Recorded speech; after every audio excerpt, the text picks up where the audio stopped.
that in our assembly process, in the assembly plant. And so we work together once again to make sure that the quality that they want, the technology that they want in their products, we can build effectively in our plants. And that's kind of a unique relationship, that joint relationship. I've heard it quoted to me in the past that we take a Commodore and then we upfit it here. That's not the case. Hasn't been the case for several years. The car is already a HSV when it leaves the production line in Adelaide. Probably more than half of the parts that make up a HSV are already on the car. It can't be sold as a car. It's a part-finished car. And it comes to Clayton here for the majority of the visible parts and some of the unique parts that we can't actually get fitted down the production line. I would say historically a high volume plant like our plant does not want to deal with lower volume, more exclusive kinds of products because it creates complexity challenges. But what we've been able to do is work together up front, and Rod Keene, who's our manufacturing manager, is very involved with the HSV activities, has made sure that we're capable of putting the unique content that HSV wants in the car up front, so that we don't have to essentially try to rebuild the car, but we get that content in the car up front. And it makes the whole process, from my perspective, not only more efficient, but actually delivers the great kind of quality that you'd expect in an HSV product. The thing that has always been important is that we would challenge anybody to look under our car, look in our car, look over our car, and find where we have made the modifications. It's been very important always to make sure that the changes we make are totally and utterly integrated, that it's as if it came off the line that way. So that's always been the most important thing to us from an engineering standpoint, that integration is just absolutely single. So that's been the driver that really has taken our product development story to the point that it is today.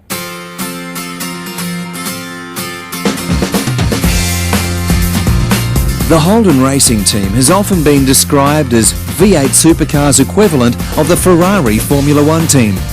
Established in 1989, HRT was the perfect marketing tool for Holden special vehicles, and the two share an intrinsic link.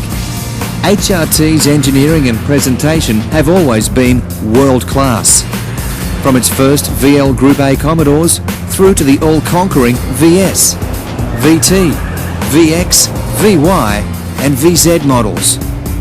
Some of the greatest local and international drivers have raced for HRT, helping to preserve Holden's winning motorsport heritage and accelerating it into the new millennium. The Red Team is, without question, the most successful outfit in Australian touring car history and became the first to reach 50 round wins during the 2005 season.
I think that the racing DNA runs right through all the HSV product, but I think that the key factor that came from racing was putting in quality control processes into HSV that were probably a lot more stringent than actually were in the core product at that time. It wouldn't be the same now because, Holden have come a huge way since those days. But I think that the standards and the demands that we were putting on Holden suppliers were much higher than was being called for, even for the standard product.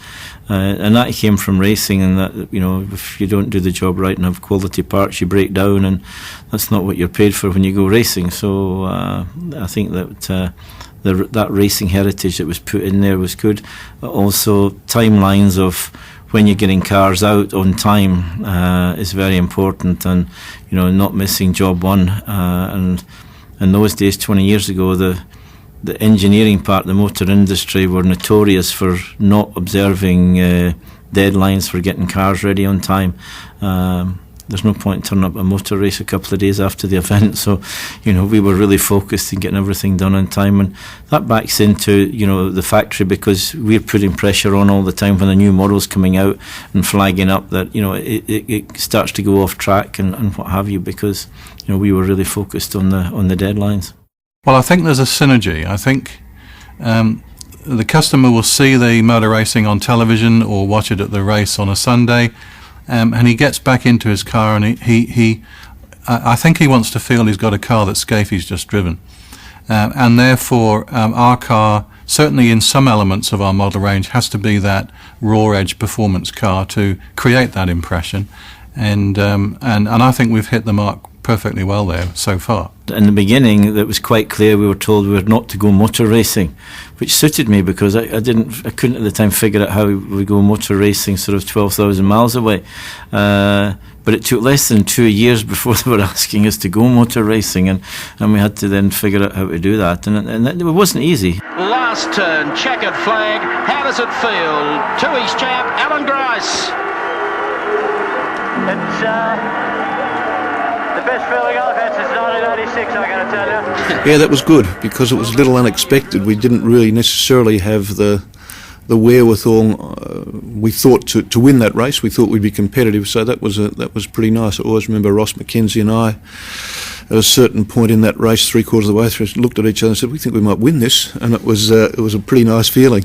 The grandstand stand and cheer as Craig Lowndes brings it across the line. Checkered flag time, and Craig Lowndes is your winner. Craig Lowndes is absolutely cleaned up here. Another crushing display from Lowndes. He sets himself up to take the checkered flag, and it falls for Craig Lowndes. The 1996 Shell Australian Touring Car Champion, 21-year-old Craig Lowndes. Can't say a bad word against him in any way, shape or form. Just an outstanding young man. Would we love him to still be with us? Of course we would. I think the advice he took from various parties is probably my only disappointment on all of that, because I just couldn't say a bad word against him, and he's just an absolute true champion and an outstanding individual, and just works every part of the motorsport thing to perfection. Well, I got him in. Yeah, I got him in. My background was from Formula Ford, and I was doing reasonably well in it when I was younger. And then Craig was a little bit of a standout in that category at that time. And we sat down with Jeff Gretsch as well, Hawk, he always called him. And said, we should sort of give this bloke, a little bit of a leg up, and just see if we can get him in. And I reckon it took for a bit of convincing into with the bosses to get someone from no experience and try to sort of get him in a car and give him a bit of testing. Craig, without any shadow of a doubt, was the darling of all the crowds. I mean, it's just that perennial smile that he has, and just the kid next door type. Plus, he was talented, extremely talented. And Jeff Gretsch said to me, "We're going out to call today. We're going to test a new bloke." And I said, "Oh, yeah, who's that?" He said, "Craig Lowndes." I said, "Oh, okay." He said, "You want to come out?" "Yep, okay." Anyway, Craig sat in the car, made a couple of adjustments to the seatbelt and so on. And Jeff suggested he do half a dozen laps or whatever. And out he went. And the times were pretty impressive. He came back in after 10 laps or so, and we said, Want to make any adjustments to the car? What do you, how's it feel? Oh, it feels good. Yep. Want to make any adjustments? No. Go out and do another 10. Out he went. By the end of that, he's just about on the pace. So his times were very impressive and getting better every time he went out. The other teams that were there probably didn't recognise his helmet, didn't know who it was. Certainly not one of the regulars. All of a sudden you can see them all out there with stopwatches, as we had in those days, checking who this driver was, because he was on the pace. I mean, he could have started on the front row or the second row from that first drive. So that was our introduction to Craig. And he was groomed for about a couple of years, I think, before he sort of showed his hand. And then, unlike, these days, it doesn't work like that. You cannot do testing anymore and all that stuff. It's very restricted. In the old days, like every time we went testing, well, he came as well. And before he sort of, got to race or got to do, he had lots of miles under the belt. But he was pretty good. From a day one, he was pretty good. And he was a good kid too, yeah.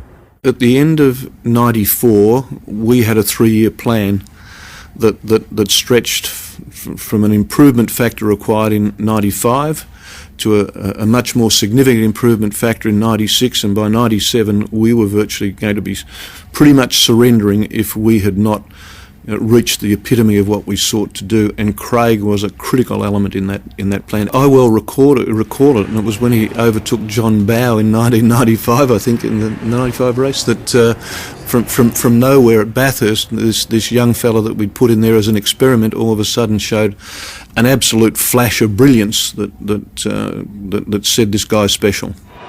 And he points it up toward the checkered flag, and Craig Lowndes wins the 1996 AMP Bathurst 1000. And that was sensational to me. That really was a very, very special moment, because the expectation was there, and to be able to always deliver on expectation is terrific. So that was an outstanding outcome. It was my third Bathurst. The first one in '94 was in a little Buzzbox 2-litre car, so it was my second V8 Bathurst, and I was still a bit of a fish out of water, really, and in '95 when I raced with the team, it was we had a bit of a disaster year, and I didn't get to drive in the race. And then going back 12 months later with a car that was pretty much untouchable, Lowndesy had cleaned up the championship, and we'd gone to Sandown and convincingly won that one, and then off to Bathurst we were favourites, and it was a bit nerve-wracking because I really hadn't felt comfortable the year before, and going there 12 months later there was a lot to stand up to and a lot to prove and a lot of expectation. So to go there and have that bit of pressure, and only my second time in a V8 up there was tough, but it all worked in, it played in really well. The team was obviously very well structured and knew what to do, and they helped a lot, and they didn't put any pressure on, so I was there to do a job, and together between Craig and myself we did it, and it was a pretty amazing moment.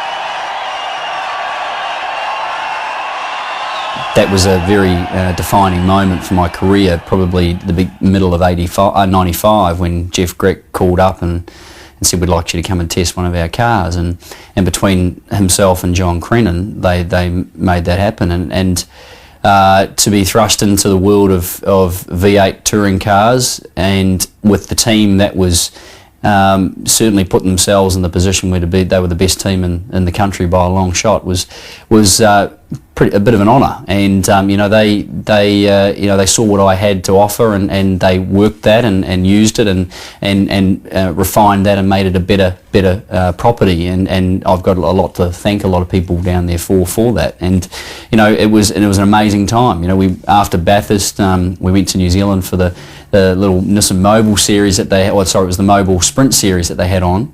And Brock and I went over as teammates, and that was just enormous. Sitting alongside Peter as his teammate, not just as an endurance driver, but as his teammate for those couple of races, and the support that I got from Mobile and the team and everything was just enormous. And it was an amazing period of my career. It helped me in not only my car racing career, but it helped me in New Zealand as well as a personality and that kind of thing too, and which has gone on from there. It's been fantastic. Yeah, I mean, '97 was a bit of a tough year because our cigarette sponsorship had finished, The scenario with joining Brock for the long distance races was a great opportunity. You know, I was pretty loyal at that point to Fred Gibson and Gibson Motorsport because I'd been there for over 10 years, and John Crennan and I had talked on regular occasion about me maybe joining HRT at some point.